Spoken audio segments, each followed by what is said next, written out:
अंबेजोगाईच्या कानाकोपऱ्यातून महाराष्ट्रभर जे उपवर्गीकरणाच्या विरोधाचे मोर्चे होत आहेत, त्या मोर्चाचा एक भाग म्हणून अंबेजोगाईमध्ये हा मोर्चा होता आहे। सुरुवातीलाच या विषयाच्या बाबत ज्यांनी चांगली खंबीर भूमिका घेतली ते आपले आदरणीय बंधू आनंदराज आंबेडकर यांचं एकदा जोरदार टाळ्या वाजवून आपण अभिनंदन करा। कारण सरकारचा पंचनामा करायला हिम्मत लागते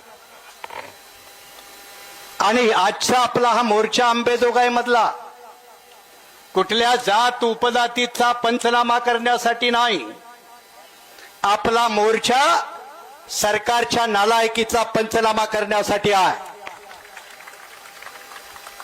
काय नालायकी आहे हो?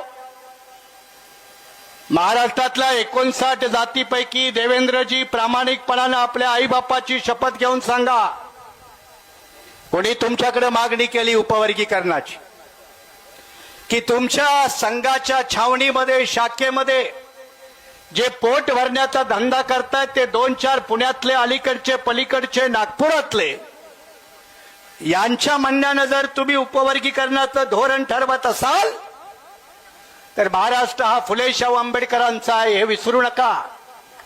आणि हा फुले शाहू आंबेडकरांचा महाराष्ट्र तुम्ही किती पाण्यामध्ये आहात आणि आम्ही आमच्या बापाची किती ताकदवान लेकरं आहोत हे दाखवल्याशिवाय राहणार नाही। फडणवीसांनी विचार नसेल केला म्हणून आपला पहिला मोर्चा मुंबईला 30 तारखेला झाला, भर पावसामध्ये झाला। अनेक लोक महाराष्ट्राच्या कानाकोपऱ्यातून आले आणि जेव्हा दणकोड मोठा मोर्चा झाला त्यावेळेला दुसऱ्या दिवशी विधानसभामध्ये देवेंद्र फडणवीसांना, या राज्याच्या मुख्यमंत्र्यांना घोषित करावं लागलं की आम्ही अजून उपवर्गीकरणाचा निर्णय घेतलेला नाही। त्यांना घोषित करावं लागलं, पण त्यानं घोषित केलं म्हणून आपण हातावरती हात बांधून घरी जर गप्प बसलो तर RSS BJP वाले कधी आपला घात करतील आणि तो घात करू नये म्हणून महाराष्ट्राच्या जिल्ह्यामध्ये ही आंबेडकरी जनता तुमचा प्रत्येक रस्ता अडवल्याशिवाय राहणार नाही हा इशारा देण्यासाठी हे मोर्चा आहे। गेल्या दीड महिन्यामध्ये सोशल मीडियाच्या माध्यमातून जी आमची लोंढेताई म्हणाली किंवा इतर काही 2-4 इकडचे कुत्रे 2-4 तिकडचे कुत्रे ते भुंकत असतात, कारण त्यांना RSSचा अजेंडा पूर्ण करायचा आहे आणि आपली जबाबदारी RSSचा अजेंडा पूर्ण होऊ द्यायचा नाही, ही जबाबदारी नीट समजून घ्या। पण तरीही त्या 2-4 कुत्र्यांना सांगावंसं वाटतं, भाई जुल्म का पेट एक दिन फटेगा जरूर, गरीबों का हक एक दिन बटेगा जरूर। तुम जिसके साथ भी बैठे हो उन नापाक कुत्तों के साथ बैठकर उनके साथ अगर दोस्ती करोगे तो नापाक लोगों के साथ अगर दोस्ती करोगे तो नापाक कुत्ते तुम्ही एक तो चाटेगे जरूर या काटेगे जरूर। आणि म्हणून अशा या सगळ्या लोकांच्या पासून सावधान व्हायचं आहे।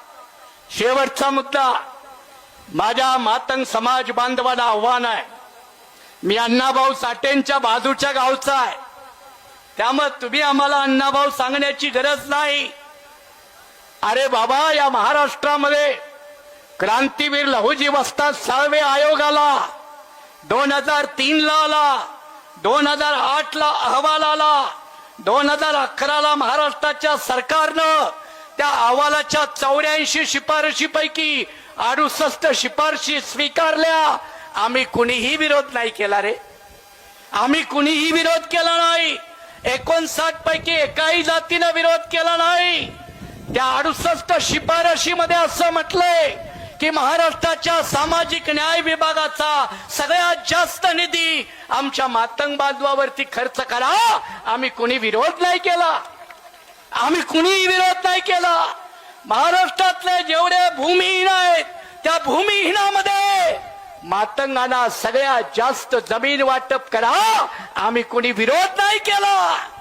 आज उपवर्गीकरणाची हलगी वाजवणाऱ्या लोकांना माझं म्हणणं आहे, तुम्ही खरंच आपल्या बापाची अवलाद असाल तर देवेंद्रला विचारा की आमच्यावरती निधी किती खर्च केला, आमच्या मातंग समाज बांधवांना जमिनी किती दिल्या, हे विचारण्याची ताकद ठेवा.